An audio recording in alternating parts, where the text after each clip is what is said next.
इंसान के जब कोई भी तकलीफ किसी भी दवा से ठीक नहीं होती है तो दुआ से होती है या भगवान को प्रार्थना करने से होती है।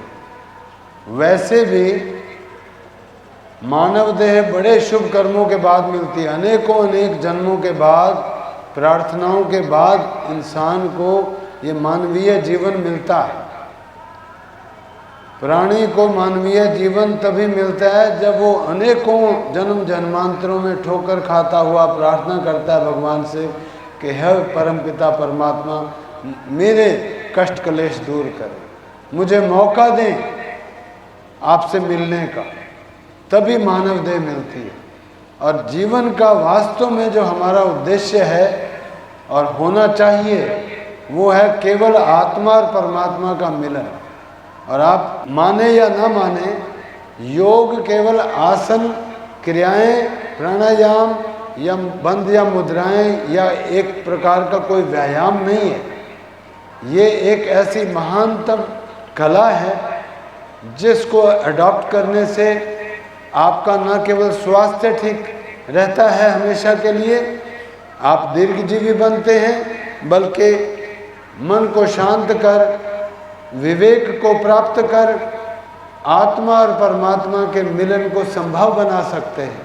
यानी जीवन को सारे कष्ट क्लेशों से दूर कर सकते हैं। ये है वास्तविक उद्देश्य योग का। यानी total care for your body, mind and spirit. इससे बढ़िया और क्या ज्ञान हो सकता है, विज्ञान हो सकता है। शरीर के लिए जरूर ध्यान कीजिएगा, बड़ा ज़रूरी है, क्योंकि शरीरम माध्यम खलु धर्म साधनम। लेकिन मन को शांत करना भी सीखिए। उसके साथ साथ आप अपनी आध्यात्मिक शक्ति को भी उन्नत करें, ताकि आज नहीं कल आपका जो मन है वो भगवान की तरफ लगे और अनासक्त भाव से आप जिएं, अपने कर्तव्यों को निभाते हुए आगे बढ़ते चले जाएं और अंत में आपको मोक्ष प्राप्त हो। यानी इस संसार में, झंझटों से भरे संसार में दोबारा आना ही न पड़े। वास्तविक जीवन का उद्देश्य यही रहना चाहिए, क्योंकि ना कोई आपका माता है, ना कोई पिता है, ना कोई भाई है, ना बंधु है। ये सब लेन देन के हेर फेर हैं। अगर आप वास्तव में सुखी और समृद्ध जीवन जीना चाहते हैं तो बस केवल अपना ध्यान हमेशा भगवान की तरफ बनाए रखें। 10-20 मिनट सवेरे कम से कम उसको याद कर लें और प्रार्थना करें कि हे परम पिता परमात्मा, मुझे सद्बुद्धि दो, मुझे शक्ति दो, ताकि ये जो मैं यहाँ आया हूँ, इतना बढ़िया मुझे मानव देह दिया है आपने, मैं संसारिक झंझटों से ऊपर उठकर अपने जीवन को सुखमय बना सकूं और आपके चरणों में वापस एक रस हो सकूं। यही हमारा जीवन का ध्येय होना चाहिए। योग में आपको मैं बताना चाहता हूं, कोई कष्ट क्लेश, कोई दुख, कोई पीड़ा आपकी रह नहीं सकती, किसी प्रकार की भी। ऐसे लेट जाइए पेट पर, मुट्ठी के ऊपर मुट्ठी रख दीजिए ओवरलैपिंग, और उसके ऊपर ठुड्डी रख के धीरे धीरे, जो हम टीवी पे कई बार दिखा चुके हैं, इसको मैंने ईजाद किया है, इन्वेंट किया है, किसी किताब में आपको इसका जिक्र नहीं मिलेगा कहीं भी। ये जो है धीरे धीरे अगर आप ले जाएंगे, शुरू में 10 बार ले जाइए इधर उधर, बाद में इसको बढ़ा के 20 बार तक ले जा सकते हैं 1.5-2 महीना के अभ्यास के अंतराल में। आप देखेंगे कि आपको डेली इससे राहत मिलेगी। जो नस नाड़ियाँ दुखित हैं वो ठीक होने लगेंगी, रक्त का संचार बढ़िया हो जाएगा और आपकी पीड़ा निकलने लगेगी, फ्लेक्सिबिलिटी भी बढ़ेगी, नॉर्मल हो जाएंगे कुछ ही दिनों में। जो है ये इतना अद्भुत, ये सूक्ष्म यौगिक व्यायाम है। ऐसा इसे मकर आसन कहते हैं, नंबर 1। ये मेरे द्वारा प्रतिपादित है और लाखों लोगों को हमने cervical spondylitis, migraine, headache, tension, worry, anxiety, fear, किसी प्रकार का भी मानसिक या शारीरिक तनाव हो, इससे तुरंत दूर होता है। इतना अद्भुत लाभ है इसके।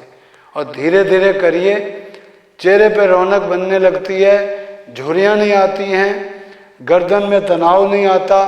आप घंटों घंटों कंप्यूटर पे बैठ के काम कर सकते हैं, ड्राइविंग कर सकते हैं, व्यायाम कर सकते हैं, कोई भी आसन करने योग्य हो सकते हैं। कम से कम भी 10 से 15 बार इसको करना है। शुरू में भले ही 10 बार कर लें एक एक साइड में, फिर धीरे धीरे बढ़ा के 15 बार, 20 बार, 25 बार, 2 सप्ताह के अंदर अंदर जब 25 बार तक जाएगा, आप देखेंगे जिन लाभों का हमने जिक्र किया है वो सारे के सारे लाभ आपको मिलेंगे। जल्दी नहीं करना, थोड़ा पॉज दीजिए, बल्कि साइड में जाके आप देखेंगे कि आपका जीवन बदलने लगेगा। छाती में भारीपन हो, तनाव हो, ब्लड प्रेशर हाई हो, डायबिटीज़ हो, जो भी रोग तनाव जनित रोग हैं, सभी तनाव जनित रोगों से मुक्ति पानी है तो ये एक अद्भुत व्यायाम है जिसे हर व्यक्ति, बच्चा हो, बुजुर्ग हो, माताएं हो, बहनें हो, भाई हो, हर कोई कर सकता है। उसके बाद एक दूसरा मकर आसन है, हाथ ठोडी के नीचे। ये आप देखते ही हैं, ये और लोग भी कराते हैं, योग शास्त्रों में भी इसका जिक्र है, तो ये भी आप कर सकते हैं। इसे कहते हैं मकर आसन नंबर 2। आंखें बंद, श्वासों के ऊपर ध्यान लगाइए। श्वास आपका जीवन है। जब श्वास समाप्त हो जाता है तो आपका जीवन भी समाप्त हो जाता है। श्वासों के साथ आपका मन भी बंधा है। शास्त्रों में कहा है, चले वाते चलम चितम निश्चले निश्चलम भवेत। वायु चलती है तो मन चलता है, वायु ठहर जाती है तो मन ठहर जाता है। तो वायु को ठहराने का प्रयास करें, खूब गहरा श्वास लें, उसको महसूस करें परमपिता परमात्मा को श्वास के रूप में, शक्ति के रूप में, शांति के रूप में, नासिका में, गले में, छाती में, पेट में। धीरे धीरे भरेंगे, धीरे धीरे छोड़ेंगे। तनाव किसी प्रकार का भी नहीं चाहिए। इसके अलावा जो हमने इसमें एडिशन किया वो भी देख लीजिए। नंबर 3 मकर आसन। बायां हाथ धरती पर रख दीजिए, दायां हाथ ठुड्डी के नीचे पड़ा रहेगा और दाएं हाथ की तरफ ही पूरी बॉडी को झुला दीजिए, पूरी बॉडी को उठा दीजिए, घुटने भी, टांग भी, केवल पैर पड़ा रहेगा बस।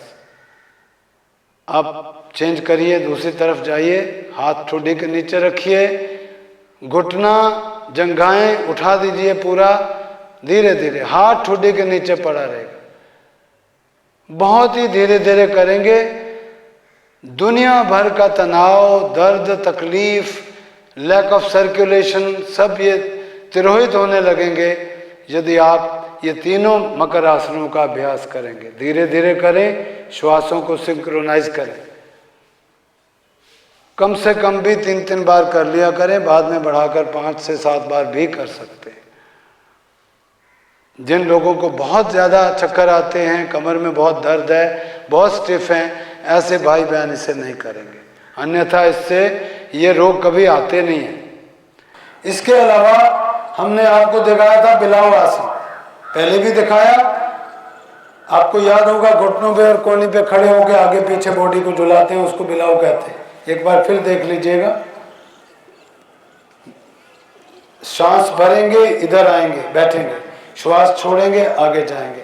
इसको अगर आप 8-10 बार करेंगे तो 100% आपको रिलीफ मिलेगा पहले दिन से ही, और कुछ ही दिनों में आपको ऐसा लगेगा कि शायद आपका ये कष्ट जो है हमेशा के लिए खत्म हो। डॉक्टरों, हकीमों, वैद्यों और योग चिकित्सकों से निराश बहन भाई योगीराज लालजी महाराज से मुफ्त परामर्श करें।